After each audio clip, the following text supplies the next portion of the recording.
The joint hearing will come to order. Let me begin by thanking everyone for joining us today.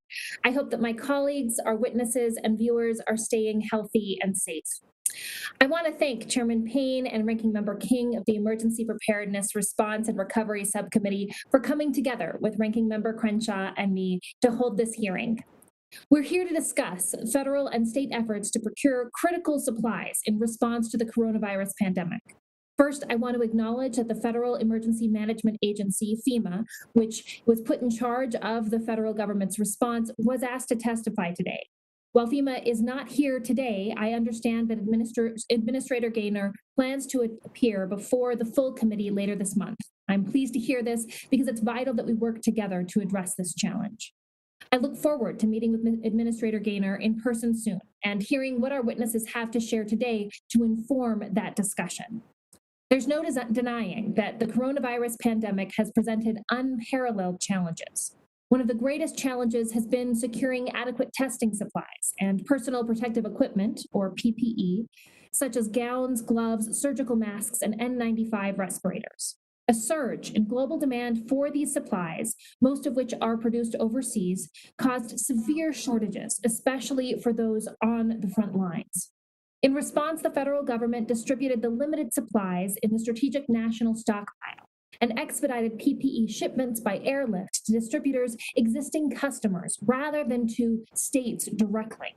This caused states to find their own supplies to distribute to areas with greatest need. As a result, competition within the United States intensified as states began competing against each other, the federal government, and other buyers around the world.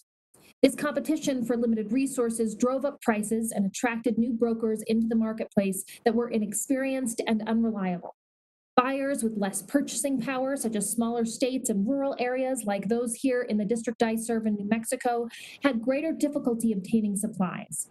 Some states and major hospitals have been able to replenish supplies, but reports of shortages among healthcare workers, especially those in nursing care settings, still exist. Demand for supplies is only expected to grow as several states continue to experience rapidly rising rates of new infections and hospitalizations. Public health officials also predict that a second wave of infections will come this fall. We must also consider the PPE needs of non-healthcare workers if we want to successfully reopen the economy, which we all do. Therefore, it's important to take this opportunity to discuss lessons learned from the past 6 months to improve the procurement and distribution of critical supplies in the future. This includes revisiting the appointment of FEMA as the lead of the federal response effort in mid-March, more than 6 weeks after the White House Coronavirus Task Force was formed, a delay that unquestionably put the agency at a disadvantage of executing such a formidable task. FEMA is well versed in responding to disasters, but it has struggled to procure supplies in the wake of multiple disasters in the past. In a joint subcommittee hearing last May, we discussed long-standing challenges with FEMA's process for vetting vendors and overseeing disaster contracts awarded by state and local governments. I'm concerned that FEMA once again awarded contracts to vendors who could not deliver during the pandemic. In one case, FEMA canceled a $55 million contract for 10 million N95 respirators after the company, which conducts tactical training and has no history of procuring medical equipment, failed to deliver the masks. In another case, FEMA warned states not to use testing equipment it acquired under a $10 million contract because it was believed to be contaminated. This company that produced the equipment was formed just 6 days before FEMA awarded the contract. I also worry about whether pandemic response activities have already fatigued FEMA's historically understaffed contracting workforce, which is concerning since we are only 1 month into the 2020 hurricane season and entering an active wildfire season.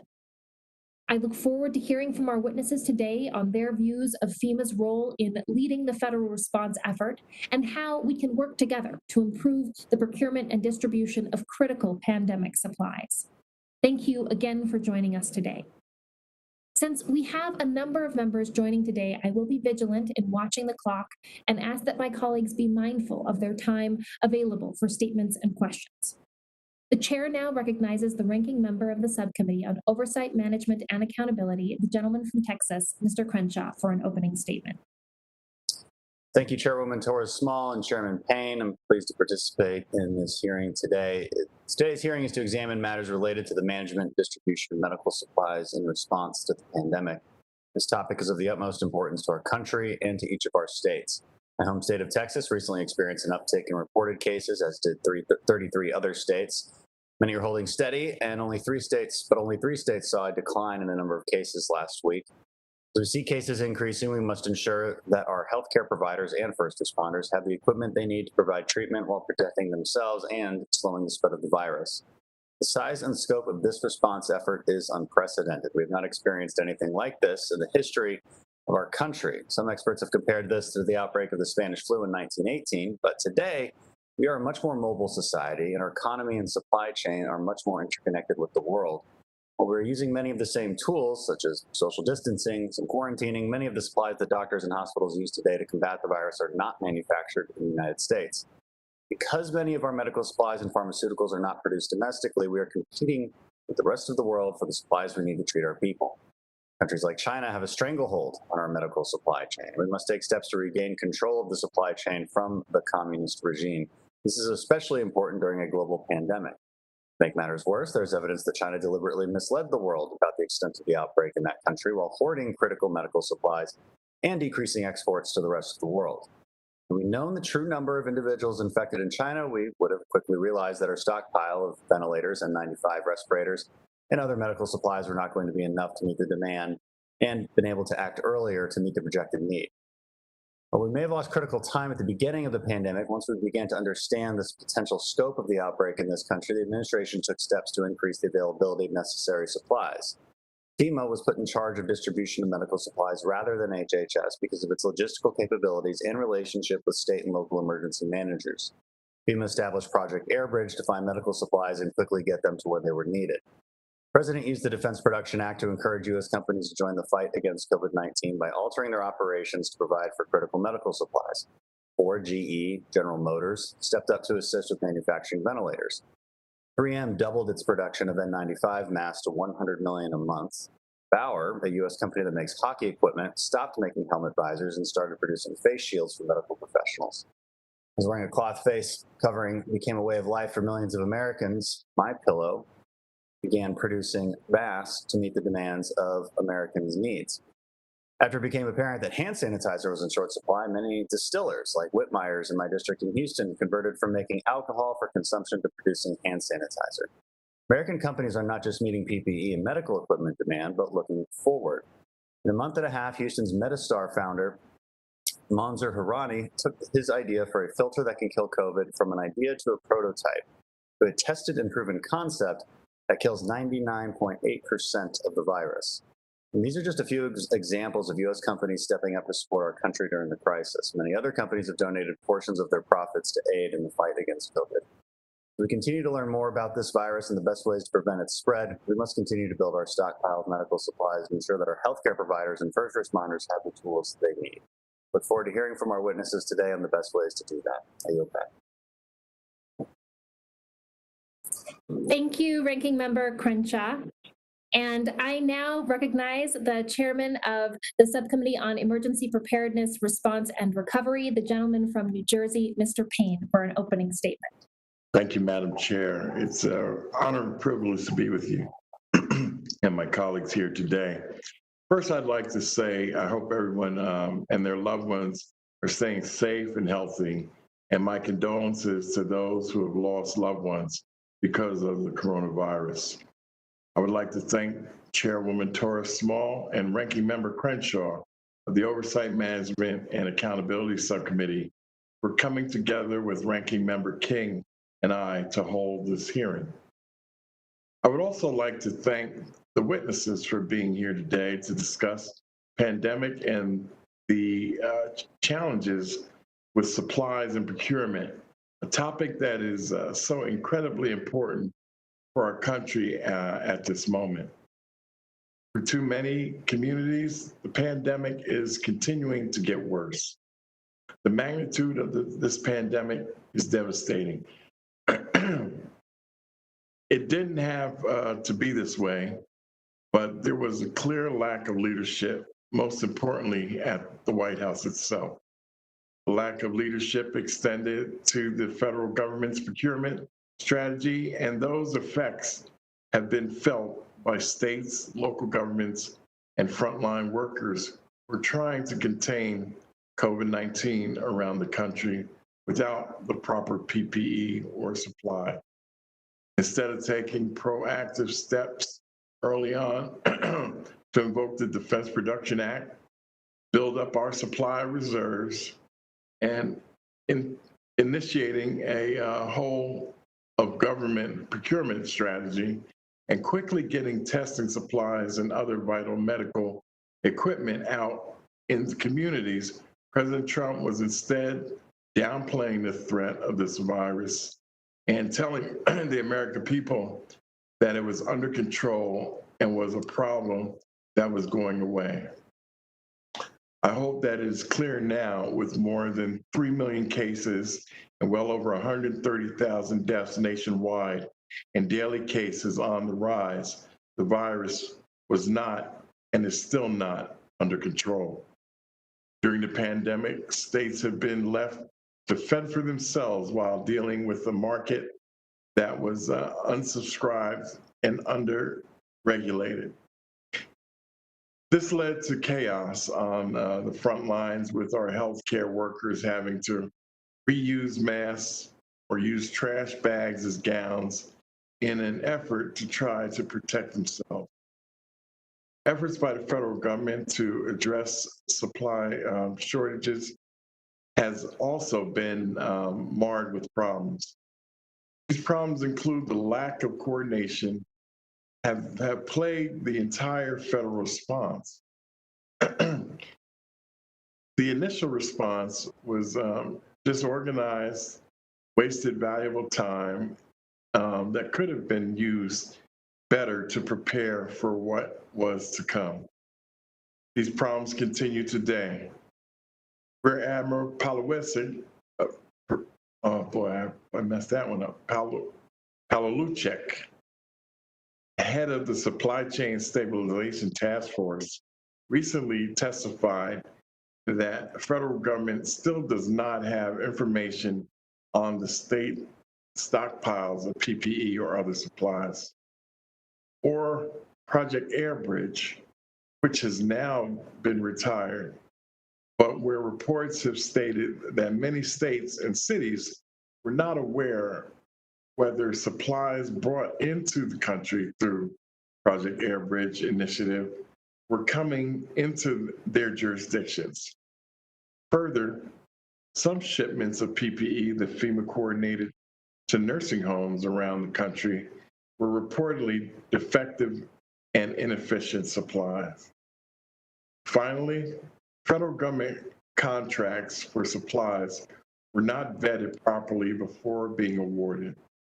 This includes a $10 million contract to fill a kit for testing supplies that the agency then had to tell states not to use because the supplies were produced in an unsanitary condition. Given FEMA's history of procurement failures, Congress must conduct rigorous oversight to ensure past problems are fixed going forward. Neglecting to correct these mistakes will result in unnecessary lives lost, an outcome that we all want to avoid. Getting it right as soon as possible is especially important, as there are growing reports of PPE shortages once again, as states see a steep increase in new cases. To explore these topics, I'm glad that we have such an esteemed panel of experts here to help shed light on how we can do better in procuring, distributing supplies. Thank you very much, and I yield back. Thank you, Chairman Payne. The chair now recognizes the chairman of the full committee, the gentleman from Mississippi, Mr. Thompson, for an opening statement.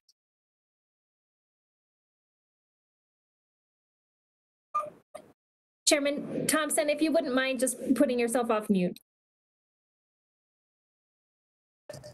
Nothing like being told what to do. Thank you very much, Madam Chair. First of all, let me thank everyone for being here. And like Chairman Payne indicated, I hope all is well. Mr. Fugate, it's always good seeing you. You've been a stellar person all your public career. The COVID-19 pandemic has put our nation in crisis. To date, the United States has reported over 3 million COVID-19 cases, and well over 130,000 people have died from complications associated with the virus. Even as states continue to set daily records for infections and new hotspots begin to emerge, the nation's top medical experts and scientists are predicting a second wave of COVID-19 infections. Obtaining and distributing critical supplies and medical equipment has proven to be among the most important and challenging factors in responding to COVID-19. The American people are looking to the federal government for leadership and support as the nation navigates these troubling times. The absence of leadership from the White House has resulted in a lack of a clear, coordinated federal procurement strategy that has caused complications and delays in states getting essential equipment. For example, President Trump told governors the federal government is not supposed to be out there buying vast amounts of items and then shipping. You know, we're not a shipping clerk, causing panic and chaos in the procurement process and reducing states' abilities to acquire what they need. In addition, states have to compete not only with each other for these critical supplies, but also with the rest of the world, significantly driving up prices. When FEMA took a larger role in the federal response 6 weeks after the pandemic started, its main responsibility was to improve the nation's access to these critical supplies through innovative, like the supply chain stabilization task force and Project Air Bridge. However, it was unrealistic to expect FEMA to come in and manage a full-blown crisis while planning for and responding to natural disasters, and to do it with a contracting workforce that had been understaffed and overworked in recent years. FEMA's initiatives caused confusion. States reported issues with communication surrounding equipment availability and delivery timeframe. Just last week, Governor Pritzker of Illinois called Project Air Bridge and other incomplete failure in testimony before this committee. That assessment is uninspiring given the accounts of non-federal volunteers led by Jared Kushner being embedded at FEMA to work on Project Air Bridge. Jared Kushner's action further contributed to confusion over who was in charge. While the committee had repeatedly requested more information on Project Air Bridge, FEMA has yet to provide the requested documents and information needed for us to do our oversight work.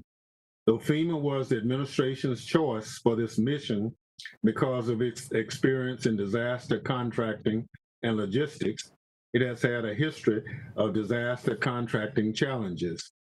Infamous contracting fiascos like the award made to Bronze Star and Tribute during the 2017 hurricane seasons, FEMA's difficulty getting its procurement responsibilities right during the height of disasters. FEMA still struggles in this area, with the agency having to cancel a $55 million contract in May for its failure to deliver, and the company's failure to deliver any of the N95 masks that the company promised. The company had no prior experience obtaining medical supplies or equipment, and its parent company was bankrupt. Pantera, which is the company, should never have been awarded a contract in the first place. As COVID-19 cases continue to rise in states across the country, We must learn from our mistakes and adapt the federal response to better meet the needs of our communities and frontline workers. There's still time to get FEMA on track with its procurement processes and hope that the nation's preparedness posture will be much improved as we continue to battle the growing first wave of COVID-19 and prepare for a possible second wave in the fall. I'm grateful to the witnesses for taking the time to be here today to contribute to this important discussion. With that, Madam Chair, I yield back to Thank you, Chairman Thompson. Other members of the committee are reminded that under the committee rules, opening statements may be submitted for the record. Members are also reminded that the subcommittees will operate according to the guidelines laid out by the chairman and ranking member in their July 8th colloquy. I now welcome our panel of witnesses and thank them for joining today. Our first witness is Mr. Craig Fugate, who served as the FEMA administrator throughout the entirety of the Obama administration. During his tenure, he led the agency through more than 500 presidentially declared major disasters and emergencies. Prior to leading FEMA, Mr. Fugate headed the Florida Division of Emergency Management, where he led the state through many years of intense disasters and hurricanes. Before that, he worked in emergency management at the local level in Florida. Our second witness, Mr. Mark Ghilarducci, serves as the director of the Governor's Office of Emergency Services for the state of California. He was first appointed to the position in July 2013 by Governor Brown and was reappointed by Governor Newsom in January 2019. Director Ghilarducci serves as the governor's Homeland Security Advisor and oversees statewide public safety, emergency management, emergency communications, and counterterrorism. He has more than 30 years of experience in public safety and government management at the local, state, and federal levels. Our final witness, Mr. Chris Currie, is a director on the Homeland Security and Justice team at the Government Accountability Office. He leads the agency's work on national preparedness, emergency management, and critical infrastructure protection issues. Mr. Currie has been with GAO since 2002 and has been the recipient of numerous agency awards, including the Meritorious Service Award in 2008. Without objection, the witness's full statements will be inserted in the record. I now ask each witness to summarize his statement for 5 minutes, beginning with Mr. Fugate. Thank you, Madam Chair, chairs and ranking members, and all the committees. We can spend a lot of time talking about what goes wrong in these types of responses. I want to introduce some ideas that may be able to minimize these impacts later. And it goes back to, in your opening statement, several key issues you hit. FEMA was brought in late.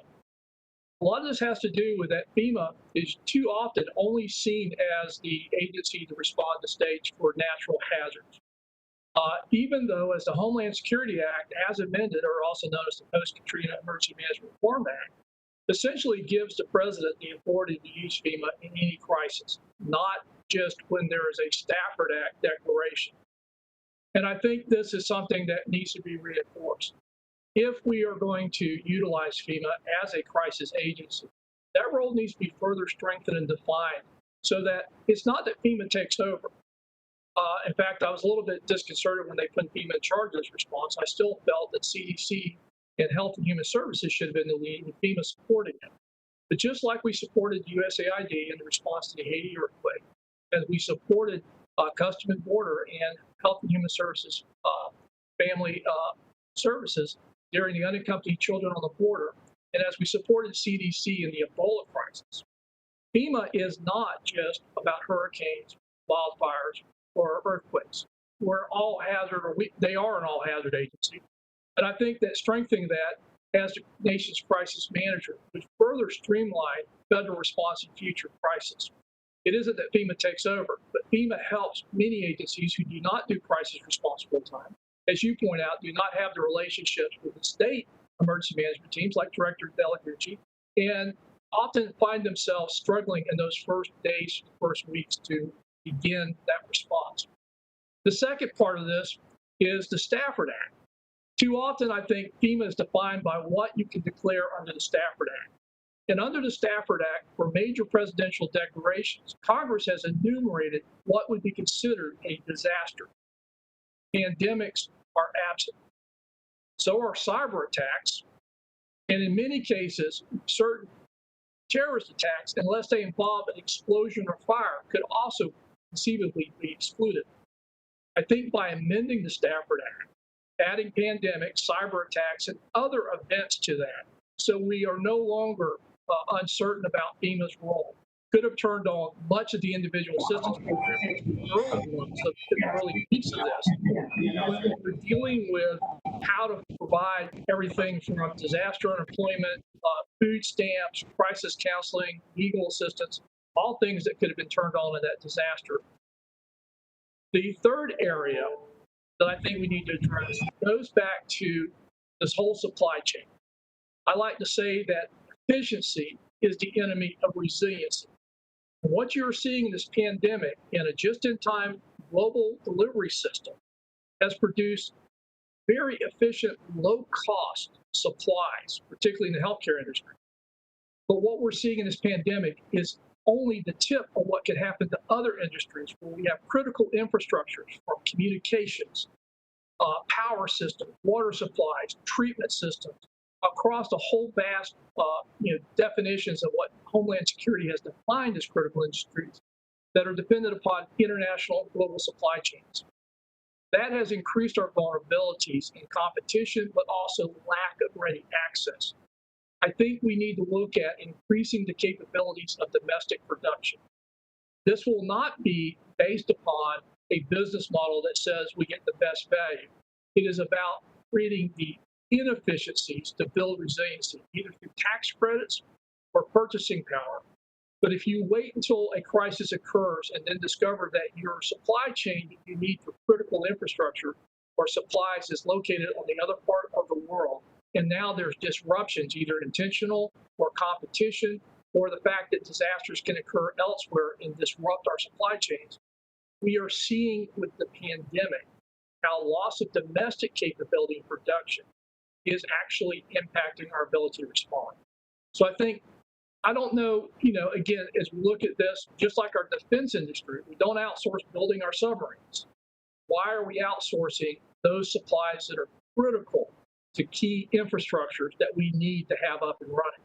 And I think, again, Congress can, in many cases, influence that through the ability of tax credits, the ability of purchasing power, and building these established relationships. And this gets to, I think, part of the matter about FEMA. I'll end right after this. When you tell FEMA to go find whatever you can find for PPE, get the results we got. Thank you, Madam. Thank you, Mr. Fugate, for your testimony. I now recognize Mr. Ghilarducci to summarize his statement for 5 minutes. Great. Well, good morning, Chairman Payne, Chairwoman Torres, small ranking members King and Crenshaw, and members of the subcommittee. Thank you for inviting me to testify on the federal government's personnel protective equipment procurement and distribution. I also discussed the state of California's response to the COVID-19 global pandemic, particularly the state's strategy for emergency procurement and distribution of life-saving PPE, which has been the largest disaster logistics and commodity distribution operation in the history of the state of California.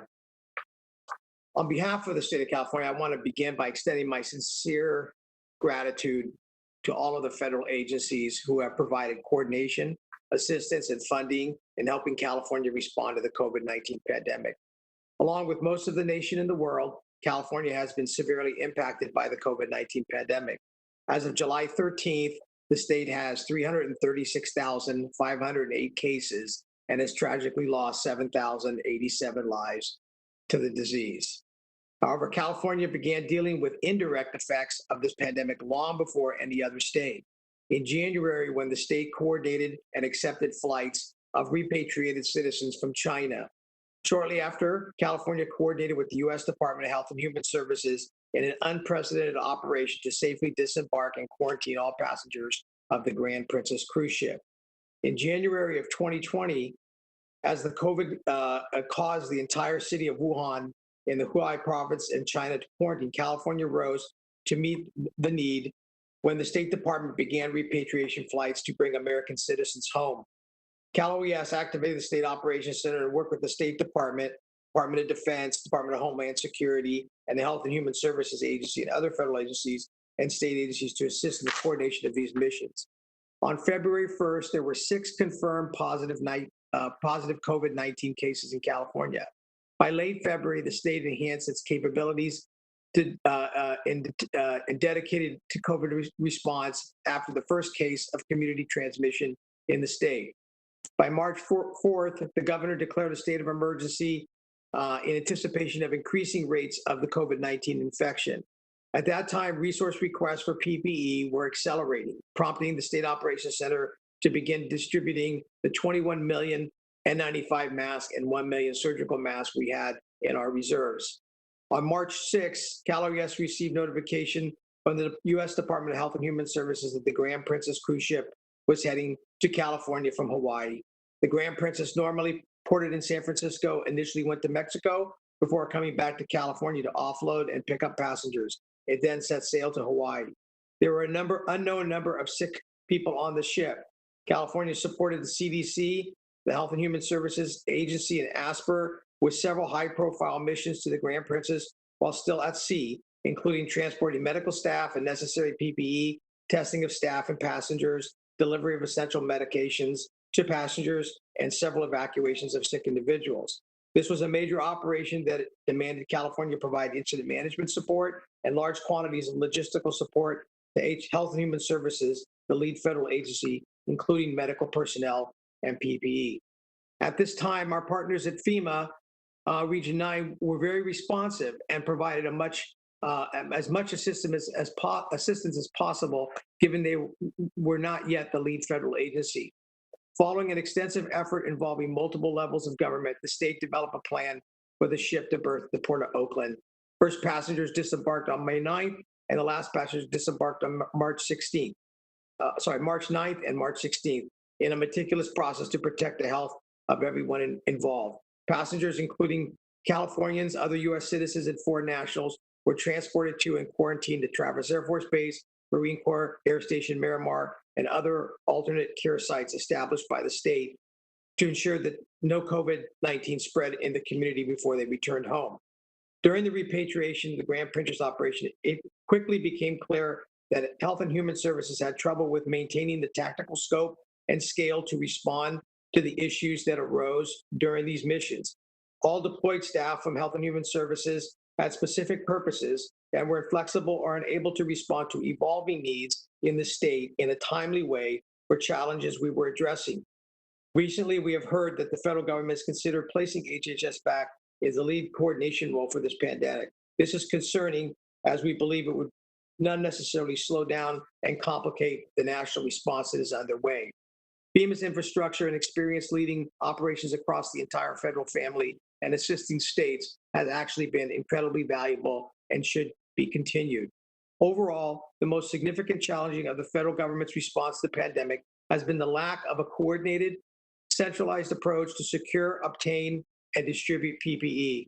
The federal government's response to the ongoing PPE crisis should be characterized as challenging or really unsuccessful. In a global pandemic with worldwide competition for critical life-saving assets, a national strategy to leverage federal buying power and consolidate assets acquisition and distribution was non-existent. In fact, every state was— Mr. Ghilarducci, I apologize, your time has expired. If you could just summarize the rest of your comment. So the bottom line is that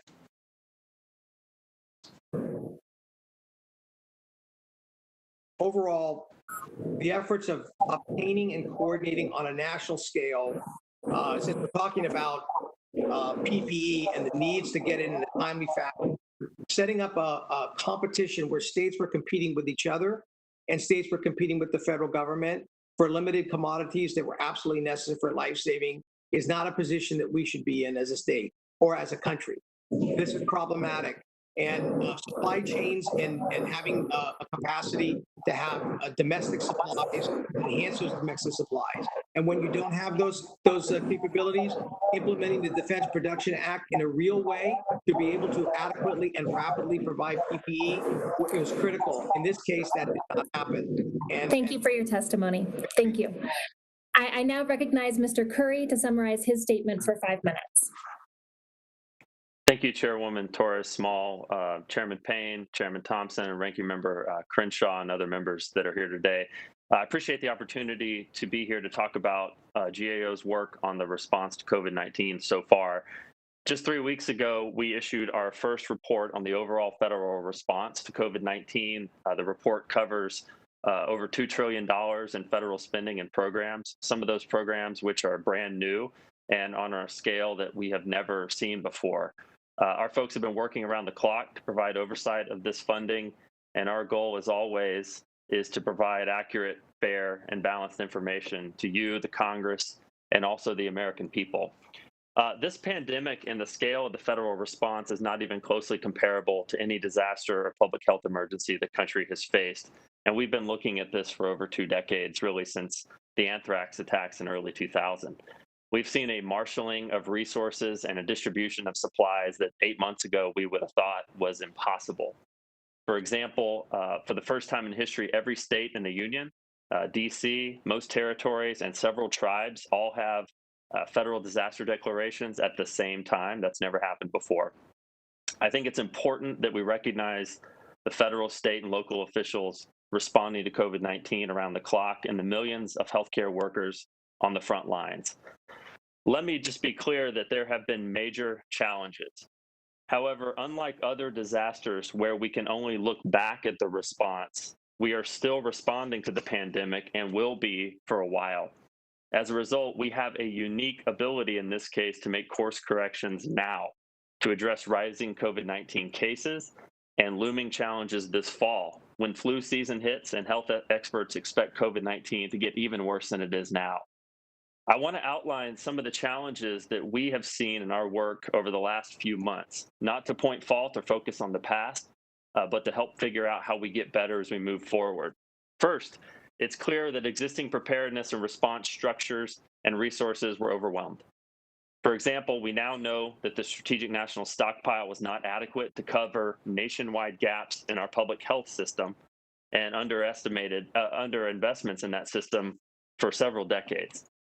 It's also more clear now that prior efforts to plan and prepare for a large pandemic were both, 1, insufficient, and 2, the gaps they did identify and who was supposed to address those gaps were not fixed in time for COVID-19. To its credit, Fema was brought in, as you've said and others have said, mid-response in early March to lead the massive logistical effort of supply acquisition and distribution, given these gaps. New command structures were established, comprised of federal agencies to manage this effort. Historical efforts to procure and distribute supplies, such as Project Airbridge and the use of the Defense Production Act to manufacture things like respirators or ventilator components, were undertaken. However, as we just reported a few weeks ago, it's clear that there has been confusion about, 1, who is exactly making resource decisions at the federal level and how these are being prioritized for distribution to state and local governments. Again, this is not surprising given the scale of the response, but as new supply and testing shortages arise now, we have to get more clear about roles and responsibilities moving forward between the various levels of government. Second, coordination and communication have to get better. We've heard from states and others that it's not been clear why federal resources were provided when they were and how they were prioritized. This has to work both ways, too. As states and the private sector build their stockpiles and capabilities, the federal government needs to know what resources they have so they can understand where the gaps are and do advanced planning so those gaps can be filled when supply distributions ramp up again here soon as we get closer to the fall. Last, the federal government has tremendous contracting resources and capabilities. It's one of the key strengths it brings to help states and local governments in these types of disasters or emergencies. We've reported that the use of advanced contracts and coordination of these contracts helps states to avoid the need for non-competitive contracts after disasters. It also helps to avoid contract awards to companies that we later find out are unable to deliver on their promises. FEMA also needs to ensure that they have the adequate contract staff to handle this load, an issue that has been a challenge and will be a challenge as we get further into hurricane season. Real quickly, the last issue I want to point out is on after-action reporting. years and years of work have shown us that after action reports sometimes are not completed, and when they are, the gaps they identify are never followed up on. It's going to be critical that every federal agency in this response, which is almost all of them, follow up on these actions. Thank you very much, and I look forward to your questions. Thank you for your testimony, Mr. Currie. I deeply appreciate it. I thank all of the witnesses for their testimony, and I will remind each member that he or she will have 5 minutes to question the panel. Without objection, Ms. Jackson-Lee will be permitted to sit and question the witnesses as well. I now recognize myself for questions. We've heard, especially toward the start of this pandemic, the market for PPE and other medical equipment was difficult to navigate, to say the least, due to competition from other states and little guidance from the federal government. Mr. Fugate, as the lead federal agency, what do you think FEMA's role should have been in providing a national procurement strategy to avoid unnecessary competition and bidding wars between states?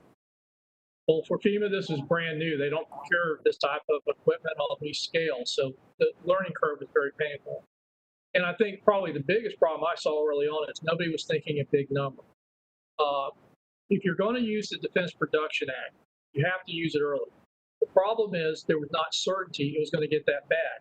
We can go back to H1N1 in 2009, where we prepared for a much worse pandemic, but U.S. was basically spared some of the impacts other countries did. So we didn't have a big number. We didn't turn on things early because the indicators, by the time it indicated the need, we were already behind the power curve. And then it was the mad scramble. Everybody was trying to get PPE because competition. I think we have to codify these rules ahead of time. Thank you, Mr. Fugate. Mr. Currie, do you have anything to add in terms of FEMA's role in providing a national strategy? Well, I agree with Mr. Fugate. I don't think anybody at the federal level expected the pandemic to be this bad. And as you said, this is why FEMA was called in late in the game, because they were the only ones left that actually had resources anywhere close to be able to handle something like this. You know, I have to go back to preparedness. We have found over and over again, for example, in 2019, Crimson Contagion, the exercise was conducted that was very similar to a pandemic situation like this. One of the key vulnerabilities that identified was that supply distribution and prioritization was going to be a mess. So we didn't take the steps and didn't devote the resources to address it then. And it's very difficult to address these things before something like this actually happens. But we do have the information to do it. And I think now, as I said in my opening, this response is still ongoing. So all is not lost. We're not just looking back. We can address these issues now for the future. Thank you, Mr. Currie. Mr. Ghilarducci, California has an incredibly diverse population and several rural communities, which is similar to my state of New Mexico. Can you talk about whether there are any inequalities in the availability of supplies within the state and how you ensure that rural areas are adequately equipped to combat COVID-19? That's a great question. So one of the major efforts that we put forth and lean deep into is to ensure that our rural communities in areas where maybe communities that had a lack of direct access to these kind of commodities were sourced and supplied efficiently and effectively. Particularly smaller hospitals. We would wrap around those smaller healthcare systems with not only PPE, but personnel to ensure that they had the capability they needed to sustain themselves. But look, you know, it's a big state, and, you know, part of the effort was to initially decompress hospitals. So part of that was building in these federal and field medical stations and other kinds of field alternative care sites to be able to help those communities. And in rural California and in far North California, where we have very diverse populations, those were primary areas to ensure that we had enough resources. Thank you, Mr. Ghilarducci. To follow up on that, part of the diversity is Indian tribes. And right now, FEMA assistance for COVID-19 requires a 25% match from states and Indian tribes at a time when the virus is also drying up state and tribal revenues and leading to budget shortfalls. So in the limited remaining time, can you speak on the disproportionate impact the virus is having, and start with whether you believe waiving the cost share would enhance tribes' ability to respond to the pandemic? Well, certainly tribes are unique in that they have the opportunity to, you know, either acquire assistance from the federal government directly, or in some cases, you know, come to the state for assistance.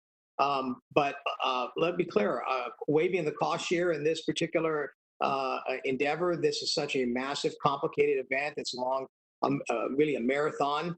The fiscal impact across the board, as we've seen in the state, across other states in the country, is massive. And so if any event would be required to waive the cost share, really would be this one. And it would certainly could be very beneficial to tribes and local governments and state governments as well. Thank you, Mr. Ghilarducci, and I yield the remainder of my time. So I now recognize the ranking member of the Subcommittee on Oversight, Management, and Accountability, the gentleman from Texas, Mr. Crenshaw, for questions. Thank you, Madam Chairwoman. Again, thank you everyone for being here. This question is for Mr. Fugate. And I just want to get a sense of, we can always nitpick in Monday morning quarterback in hindsight, but that's useful only to an extent. We have to understand what is truly possible to change in a realistic way. And so when it became that, along those lines, when it became clear that certain items were needed as part of the response, Operation Airbridge brought in and distributed PPE and other needed supplies. The Defense Production Act was invoked to ramp up ventilator production. On February 24th, the president asked Congress for money to fight COVID. It was unfortunately delayed at least a week after requested. Congress passed 3 COVID-related bills in March that were signed into law, and the federal government, through the Coronavirus Task Force, has continued to provide support. What additional action should the federal government have taken? I mean, when was there a fork in the road where we went left and we should have gone right? That would be a critical way to assess what we could have done better and maybe learn lessons for the future. Well, my observations, and again, this is my opinion, we never looked at the worst case big number scenarios. My experience has been we always try to make the disaster fit our capabilities instead of looking at how bad something is going to be and what would be the potential shortfalls and how will we address it. And as you find with pandemics, if you're waiting for certainty, you're too late. So as we weren't looking at big enough numbers to see what the delta was between what we were doing and what the potential demand was. And quite honestly, I'd much rather testify to you that I got too much stuff than I ran out. And I think that's the thing we have to really enforce here is that we cannot right size these types of responses. We have to have too much or we're always going to run out. Are you referring to, it seems like, as Mr. Currie had stated before, you're not referring to a decision made in the last few months. You're referring to decisions made over the last few years. Absolutely. Of preparation. Okay. We looked at our stockpile as a push package. It was never designed to respond to a pandemic. It was only designed to be the first things out the door. Okay. But we had to also understand what the demand signal was. And with a novel virus, there was no telling. So essentially, you just start taking what I call beer and pizza bat. How many people in the healthcare industry are we going to have to provide PPE for in every state simultaneously? That's a big number. What's our delta between what we can do now and what we do to meet that number? Do you have any insight as to why, after H1N1, our N95 mass depletion in the national stockpile was down 75%, if the numbers that I'm hearing are correct, and they were never replenished? Is there any good reason why that is? Yeah, it was called sequestration. But even though overall funding increased for the national stockpile, there were a lot of decisions made that it took time to rebuild. But we identified that the stockpile was only going to be a push package, and in a pandemic would have to be augmented by production, purchasing, and ultimately the Defense Production Act. Okay. Sticking with you, Mr. Fugate, does FEMA have the necessary authorities under the Stafford Act to respond to pandemics? Is there something you would change? Yeah, I would add pandemics to the definition of a major presidential disaster declaration. Senator Collins actually tried to introduce this back in the 2008, I believe. There's also a congressional research report to Congress on whether or not FEMA can declare pandemics under the Stafford Act. Ultimately, it was always going to be the decision of the president, but because it's not listed, it tends to be a hindrance that it's not seen as FEMA's role to prepare for this.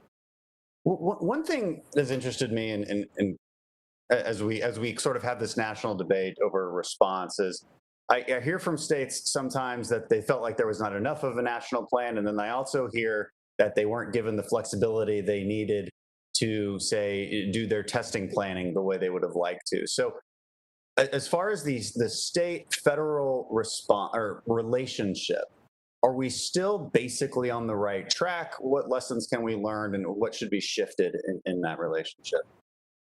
Having worked on both sides of this, I will tell you, I see the federal government as the rules and the tools and the funding, and then states, territories, and tribes implement it to their specific constituencies. What works in Florida won't work in North Dakota, but we should be using the same standards and guidelines to implement those programs, giving flexibility to the governors and their teams for the implementation. Would you say that's pretty? From my point of view, that seems to be how it's always supposed to have happened, and how it basically has been happening now, obviously with some arguments here and there. Yeah, I would agree, and I think that I've heard calls for a federal czar to take over and run all this, and I would defer to that, going, one person in D.C. is not going to be able to make this work. But we need to have consistent guidance on the federal side, consistent resources, so that states can implement this as it's best for their states. Thank you. Gonna yield back. Thank you, Ranking Member. The chair now recognizes the chair of the Subcommittee on Emergency Preparedness, Response, and Recovery, the gentleman from New Jersey, Mr. Payne, for questions. Thank you, Madam Chairwoman. I'd like to thank the gentlelady from New Mexico.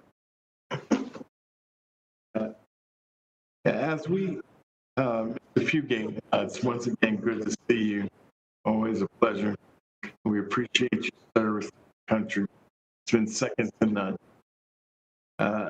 As we already have seen enacted here for disaster, do you believe that FEMA should retain the lead of the federal government's response to coronavirus? Mr. Fugate?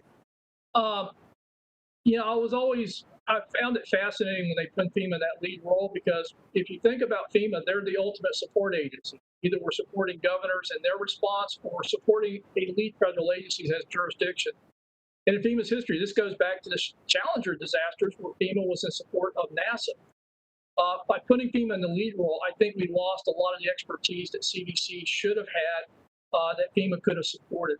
So I think FEMA's role as the nation's crisis manager should be enforced, but I think it should also be seen that we want to make sure that the lead agencies, the jurisdiction, the legal authority, and the expertise are taking that lead, and FEMA supporting it, and hopefully making them more successful.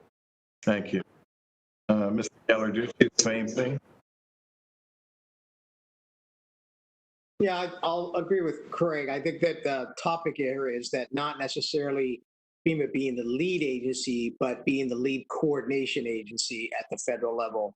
Obviously, much like we've done here in California, our Health and Human Services is the lead agency dealing with the pandemic, but my office is providing the overarching coordination. I bring all the other state agencies and departments together. I interface between the state and federal governments. I ensure that we are all rowing in the same direction, so that we are not wasting time and we're not stovepiped in our effort or in our commitment of resources. So that's really, I think, from the national perspective, FEMA brings a great role, and they understand emergencies on a national scale. They have relationships with all the state directors, and they go down to the local. All disasters are local, and we have to look at it from that perspective of how these events are impacting local governments and state governments. And so I think that FEMA's got that ability to look at the big picture and make sure that action plans and the direction of the federal government is in the best interest and support of state and local governments.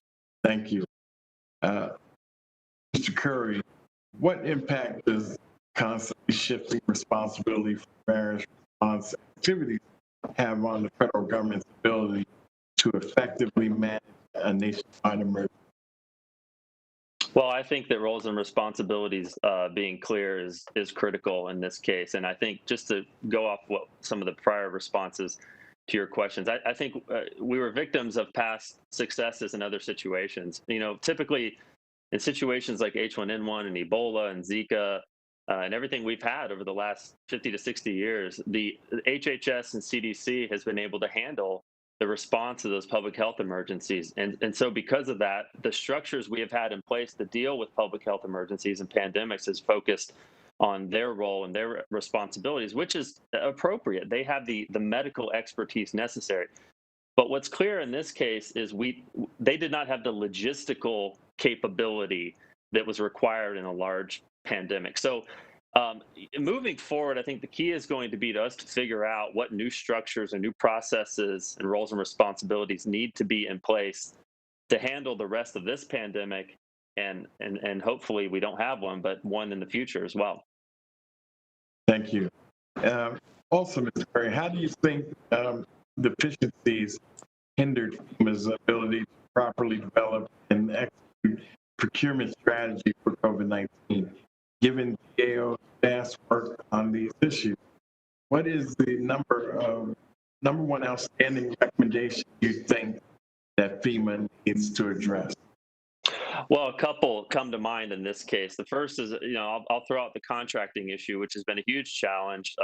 Chairman Thompson pointed this out in his opening statement. After Hurricane Maria, we had challenges trying to fill needs for tarps and other things. So in a huge disaster, this is very typical where you've exhausted all your pre-existing advanced contracts, and you go out looking for anybody that can fill those things. And it's not surprising that you come across contractors that don't have the capability. So I think we have got to get better in FEMA working with the states on advanced contracting types of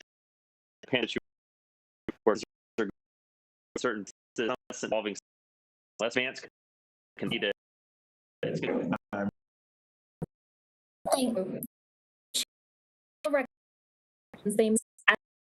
I will remember my neighbors or my on mute recognize for minute Anna.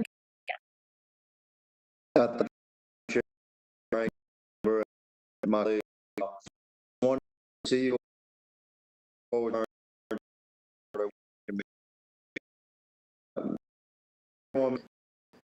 America's long for live state upon relation similar U.S. the live before this jet overcome and supply and college by the cover by themselves from the US. Madam can and we can be Madam means long or on U.S. opinion in response challenge that we overcome is and government business that in time economically untold model jet about greatly months was released a President and America's that inherited Vice President Bush coming in fair to be let us and fair could have due to need to please run the recess, time will be restricted.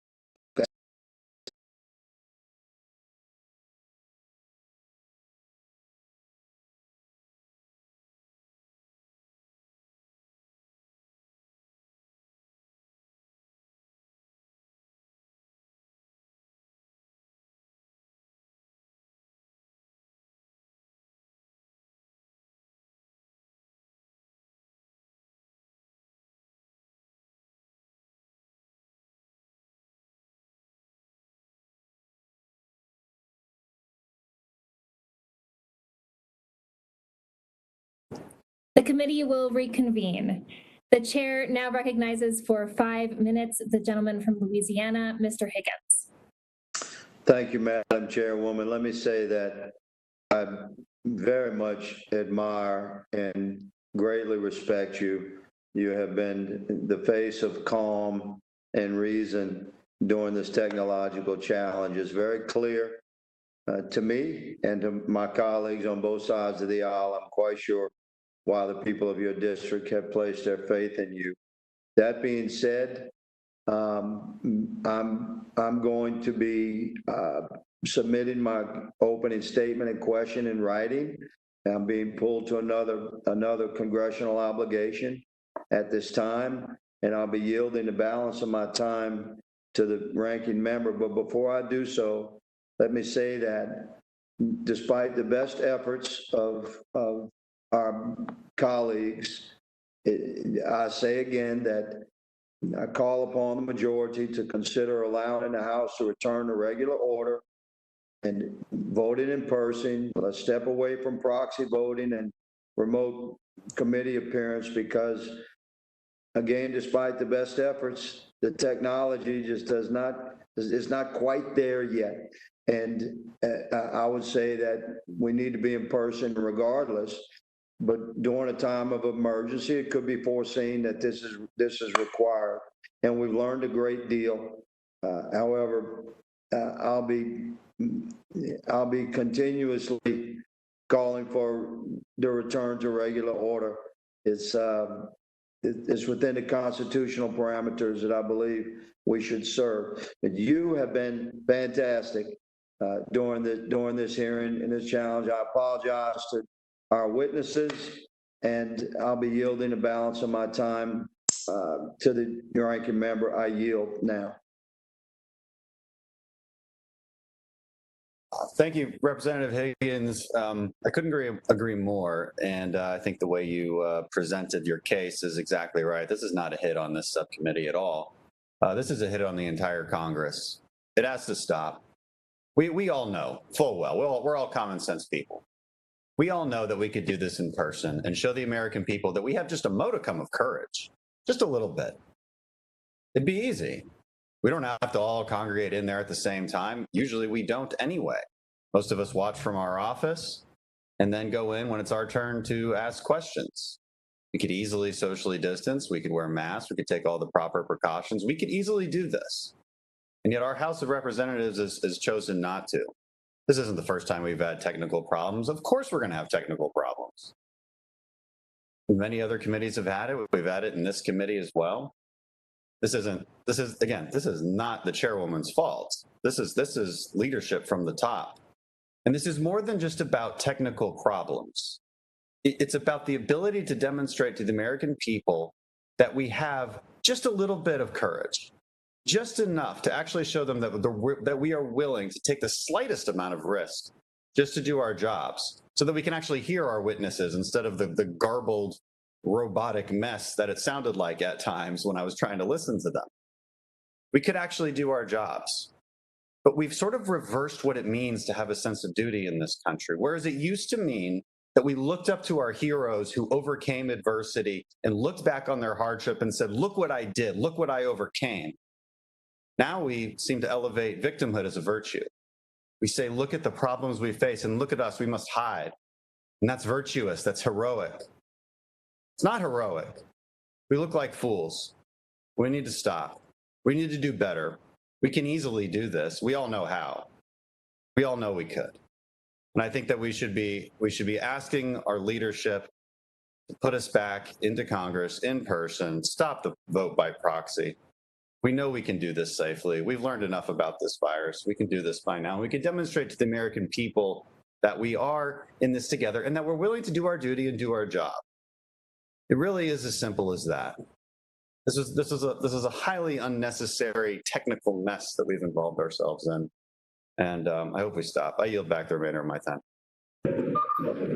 Thank you, Mr. Ranking Member. The chair now recognizes for 5 minutes the gentlewoman from Illinois, Ms. Underwood. Thank you, Madam Chair. As a public health nurse, I've been disappointed and quite frankly horrified by this administration's failure to equip our healthcare professionals and others on the front lines of this pandemic with the supplies that they need to stay safe while doing their jobs. 13 of my colleagues from the Illinois delegation joined my letter to the president back in March, urging the administration to lead a coordinated national plan to procure and deliver PPE where it was needed most. Even in March, we were already getting tearful phone calls from Illinois nurses who had worn the same single-use masks for 5 days straight. This is unacceptable. Yet somehow, 4 months later, we find ourselves still unable to obtain and distribute essential supplies to meet our basic needs. This is a colossal failure of leadership with truly life and death consequences. I'm glad our witnesses are here today to help us figure out what went so wildly wrong and to discuss improvements that need to be made. Mr. Fugate, as you know, one of the most important supplies for healthcare workers is the N95 mask, which protects the wearer from inhaling the virus. In March, the White House promised to deliver 300,000 N95 masks to my state of Illinois. When the shipment arrived, the boxes were found to instead contain surgical masks, which are looser and do not provide anywhere near the same level of protection for the wearer as the N95 mask. Based on your experience overseeing emergency management at the federal level, what concerns does this type of mix-up raise for you about this administration's coordination of the national response to this pandemic? Well, I don't think it's so much a mix-up. I think it's what they had available. And it goes back to my original concerns that in facing a novel virus, we never looked at how big the numbers needed to be. And I think that's why we were not making decisions early on, such as increasing domestic production of N95 masks, reprioritizing that system. We just never took the steps to go, how big is this? We always, I think, adjusted based on what's available and tried to increase that, but we never got to what was going to be the big number. And so we're still seeing those impacts today. Okay, thank you. Illinois is currently in phase 4 of its data-driven reopening strategy. And as more and more local businesses resume or increase their operations, and as we prepare to safely reopen schools this fall, we need PPE, and it's only going to continue to increase. Mr. Fugate, how should the administration be preparing to meet the increasing need for PPE across the country? Well, again, I think it goes back to what is the number we're planning against? How much domestic production can ramp up? What can our international global supply chain supply? And then what is the difference of that, or delta? And then what would we do to close that gap? Again, we know that the N95s are most critical for healthcare workers, but for others, the surgical mask or lesser grade protection is actually meeting the CDC guidance. So it comes back to what is the big number we've got to plan against? What's our capability domestically? What's our international supply capabilities? What's the difference? And then what steps can we take to close those gaps? In addition to the administration's own failure to provide the correct materials, another challenge our frontline workers and state leaders have had is to contend with is fraud. An investigative journalist at ProPublica broke a story last month about an operation that repackaged non-medical grade masks to remove the medical use prohibited warning. And then they sold those repackaged masks to a Texas emergency manager for use in hospitals. When the reporter contacted Homeland Security Investigations to ask about this case, HSI replied only that they were trying to, quote, determine if any violations exist or if mishandling occurred, end quote. Mr. Fugate and Mr.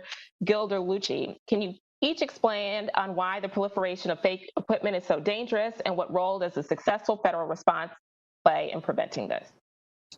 Well, this goes back to when you have shortfalls in critical supplies, people will attempt to use that to provide products that may not meet the standards. And as we saw with that investigation, in a gray market area, it's not always clear what the violations were. If we had better handle on domestic production that was more regulated, I think we could address some of these concerns. But at the time that the Fema and others were going out procuring, there was not time to go out and do diligence. Almost all that was done electronically. And so it wasn't until you actually had product showing up that in many cases we found out that it wasn't what the teams thought they were ordering. Mm-hmm. Well, at the end of the day, scammers will take advantage of unmet consumer needs, and right now we see scammers providing everything from fake tests to useless PPE. Especially in the middle of a global pandemic, the responsibility should not be on consumers to authenticate their PPE or tests. And with that, I yield back. Thank you. Thank you. The chair now recognizes for 5 minutes the gentleman from North Carolina, Mr. Bishop. Thank you, Chairman Torres Small, very much. I think I want to follow up, Mr. Fugate, on the questions Ms. Underwood just asked. There seems to be, and I had an occasion to ask a question of Governor Pritzker about this, there seems to be a sort of a chorus of condemnation of the administration for not having an overall coordinated response. And it seems to be mostly connected to the question of how much PPE is available. But you can't just wish PPE into existence and put it in the right spot. Isn't that correct? That is absolutely correct. And you just explained in response to Ms. Underwood's question that having a quantity of PPE to meet a sudden huge need is a logistics problem. That you've got to get production capacity in place. If it's not sufficient, you got to add to it. You got to figure out from a disparate number of economic actors across our economy and maybe the economy around the globe how to get items produced that don't currently exist and then get them delivered to the right place, correct? Yes, sir. And is it necessarily so that a federal and any federal administration, yours or the current one, faced with an unprecedentedly large demand that's sudden, is necessarily going to get that problem solved faster by taking control of the entire market through the Defense Production Act or the like? When we war gamed what a pandemic looked like, that turned out to be our only option. It's a drastic tool. It has lots of disruptions. However, what we found was because we have built a just-in-time healthcare system, it was going to take a draconian tool like the Defense Production Act to even begin to meet the needs, and that it was not going to be a rapid response tool. So it would have to be turned on relatively early when their numbers often wouldn't justify that action. But by the time the numbers did, we were too far behind. And as we had explored this became one of the themes. Failure to turn on the Defense Production Act early, your strategy now became one of hope you can meet demand. Turn it on early, you could meet demand, but if there wasn't a need for it, it caused big disruptions. So it is not a precise tool. It goes back to the whole issue of there is no slack in the system for healthcare. And that exasperates what we're seeing now, that there wasn't even reserves to start with in most of the healthcare industry because everybody is just time delivery, no stockpiles. They don't prepare for this. And the federal government became the default for this. Yeah, I appreciate your candor in having described that now a couple of times, that the issue is one of many years in the making. I think it's unfortunately very counterproductive to go try to assess blame on that. The decisions are what they are. It's a resource allocation issue. It's existed for many, many years. But look, let's take, for example, because it seems to persist, the notion, as you say, using the DPA would be your only tool, but it wouldn't necessarily in the short term mean that you could be sure from that decision point at the beginning of the crisis that you were going to produce more in the short term by using that than in allowing market mechanisms to function. Isn't that so? No, sir. Market mechanisms are why we're in the situation we are. We're just in time delivery system. It's the most cost-effective way to run it. It doesn't return to shareholders. An inefficient system would have had a lot more capacity to ramp up. And DPA actually does not start out with taking over manufacturing. The first thing, which was early on, DPA gives the federal government to go out and procure very large quantities and also prioritize those products being domestically produced or coming into the country where they're needed most. And that can happen immediately with DPA. We used it during Superstorm Sandy to get interpreters. So it is a tool that gives you immediate response if there is product there, and then ultimately gives you the ability to redirect industry to meet a strategic need that otherwise would not have been met if you only went to a driven capitalist system. It hasn't built that capacity. There's no reason why you would have excess capacity unless you had some incentive, either through tax credits or guaranteed markets that required you to purchase that. it's not fair to industry to say you should solve this problem if we're not going to build in the tools to ensure production exists. So you're talking about a long-term incentive solution, though, that would build more capacity to be in place over the long term, correct? Yes, sir, and pandemics are just one example of our global supply chain and vulnerabilities we have in critical infrastructure when we depend upon global supply chains where the suppliers may not always share our views or interests. Thank you. Thank you, Mr. Bishop. The chair now recognizes for 5 minutes the gentlewoman from California, Ms. Barragan. Thank you, Madam Chairwoman. Thank you to our panelists for being here today.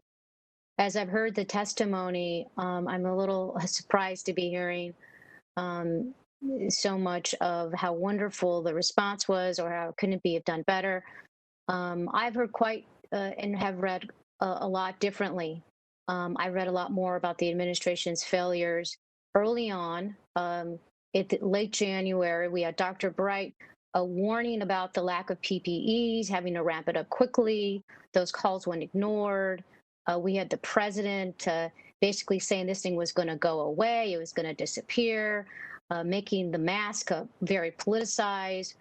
So there's been a lot of failures with this administration, which is why I think it's so critical that we have these hearings and we make sure we don't repeat what has happened here, and that we be honest with the American people, because honesty will save lives, even if we don't like what the outcome is going to be or what people or what people's fears are. We have to address those. I want to direct my first question to you, Mr. Fugate. As part of the response to homelessness during COVID-19, FEMA has committed to reimburse 50 to 75% of expenses for shelter and temporary housing through their Public Assistance Program, Category B. However, some local governments and agencies, like the Los Angeles Homeless Services Authority, have expressed challenges with the FEMA program, such as not knowing whether the program will be extended for the coming months. Along the same lines, they have been told that it could take 4 to 5 years for localities to receive FEMA reimbursements. Mr. Fugate, in your experience as the former administrator, is there anything FEMA could be doing to better notify localities if programs will expire or be extended? Yes, this goes back to, and I'm sure Director Ghilarducci can amplify this, is if FEMA is given the authority to extend this again, these declarations are at the direction of the president. So the White House would have to concur. They could give guidance to states what the programs are, what the likelihood of being extended are. And as far as reimbursement goes, yes, it can be a long time. It can also be done in 2 weeks, which we did in Hurricane Isaac in the city of New Orleans for their overtime. So FEMA doesn't have to take forever to move the money, but there has to be an understanding the faster FEMA moves money, the greater risk there will be of errors, the potential that there may be a requirement to seek reimbursements back. And I think the other thing is the cost share is something that should be factored in, that it is 75% federal. It's never going less than 75%.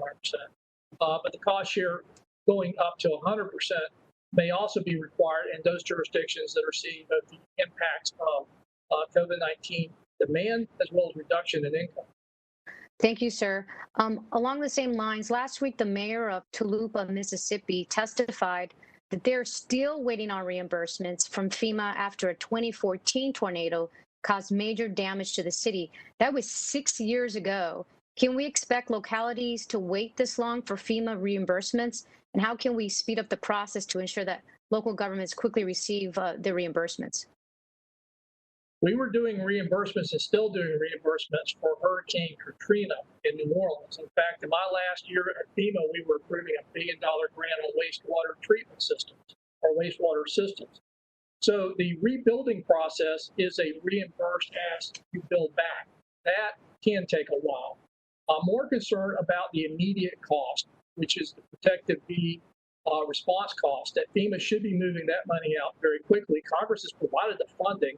But this may be something our President General Accounting Office can weigh on, is sometimes we get so fearful of making mistakes, we slow the process down with bureaucracy instead of focusing on getting money out quickly and cleaning up later with controls in place. Sometimes there's just such a fear of making mistakes. We end up building so much process, we never seem to get the money out quickly. Thank you, sir.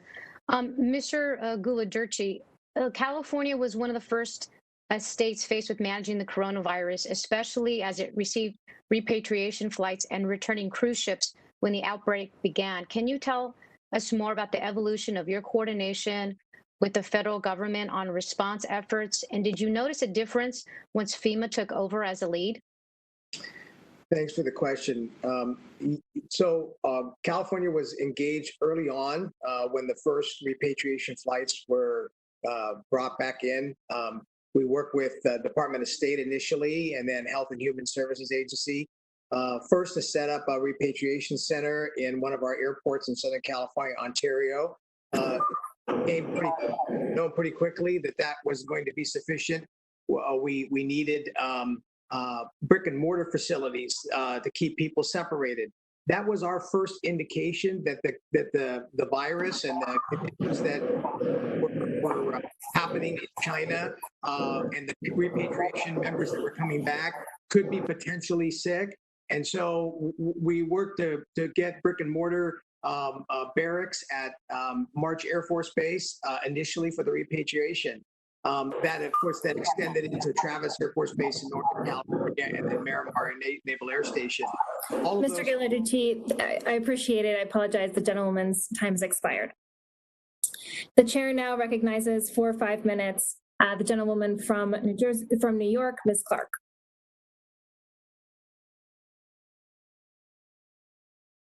Thank you very much, Madam Chair. Let me thank our ranking member, Mr. Crenshaw, and Congressman Donald Payne Jr. of New Jersey for the leadership that they're showing. Let me thank our expert witnesses as well. Being a New Yorker, I think that I have a very unique lens into the response of the administration. At the beginning of the COVID-19 pandemic, I signed a letter calling on the White House to invoke the Defense Production Act to meet the shortfall of PPE and other official supplies, other critical supplies facing my district. The people of New York City were hit first by this pandemic. And as we cried out for PPE and ventilators, our pleas were met with a collective shrug from the administration. By the time the Defense Production Act, the limited way in which it was utilized, was finally invoked, frankly, it was too late. As the case numbers begin to rise again across this nation, we are once again finding this administration, I believe, asleep at the wheel. We have had months to prepare, but comprehensive contact tracing is still far from a reality. And even basic supplies are once again in short supply. For example, FEMA repeatedly touted Project Airbridge as a success story in accelerating the importation of critical PPE. FEMA has indicated that at least 50% of those supplies were directed to hotspot areas. But there's been a serious lack of transparency to confirm this actually occurred.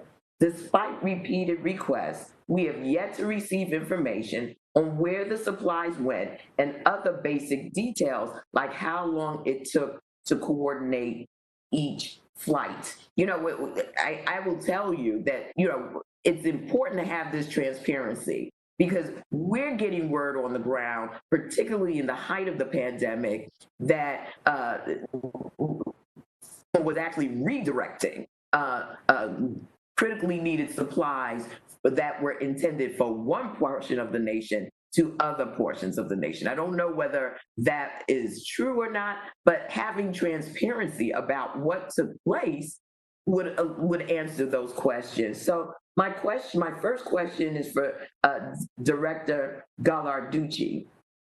How effective was the Airbridge in helping to meet your state's supply needs? Were you given any insight into where these supplies went or whether a county in your state was deemed to be a hotspot for the sake of the program to better coordinate the state's efforts to surge PPE into communities? Thanks for the question. Operation Airbridge eventually became a helpful tool. Initially, it was not coordinated with the states. It was not communicated effectively. We did not know where PPE would be distributed to.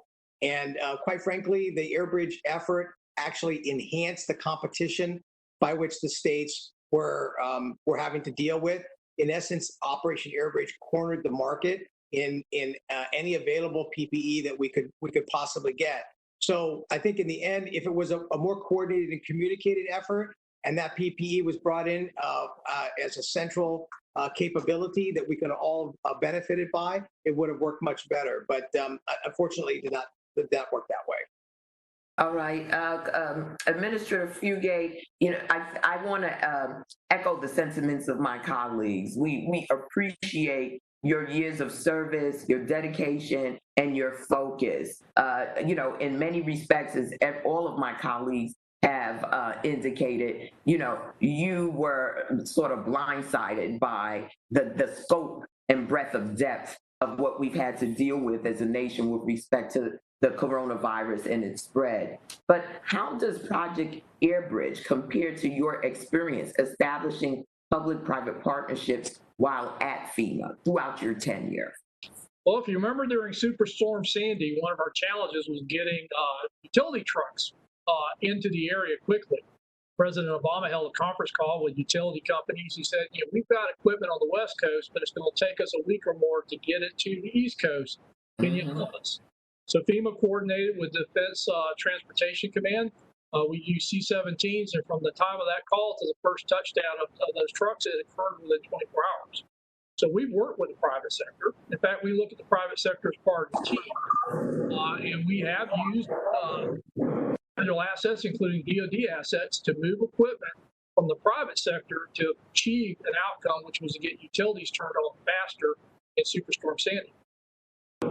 Very well. I'll yield back, and I thank you, Madam Chair, for this very timely hearing. Important these findings will make a difference in life and death across this nation. I thank you, and I yield back. Thank you, Congresswoman Clark. The chair now recognizes for 5 minutes the gentlewoman from Texas, Ms. Jackson Lee. Well, you've been trying to educate people for a couple of months. Thank you very much, Madam Chair, for your kindness and generosity in yielding to me.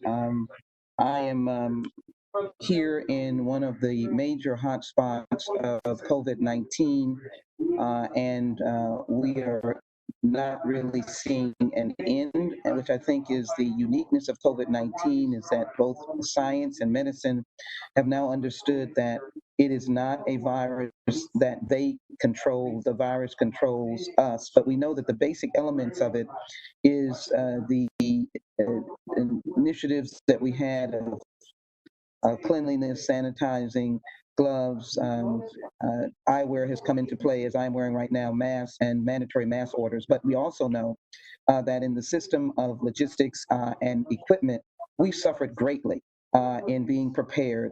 We suffered greatly with no PPEs. We were fighting, and I really mean it, fighting for masks.